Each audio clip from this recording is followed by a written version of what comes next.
Kung mahilig ka sa screen culture tulad ng movies, TV at video, magandang pumunta ka dito sa ACMI. Ang ACMI o ang Australian Centre for the Moving Image ay makikita sa Federation Square o Fed Square.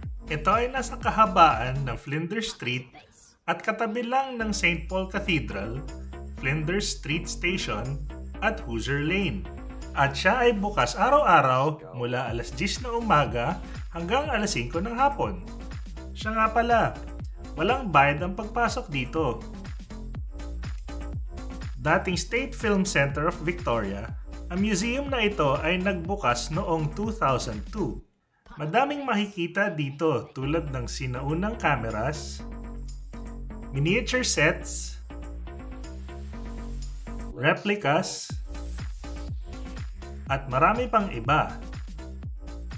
At pag pumunta ka sa likod ng ACMI, makikita mo ang open area ng Fed Square. Pwede ka ditong maupo at magpahinga muna. I-share ko lang pala itong paborito ko sa exhibit.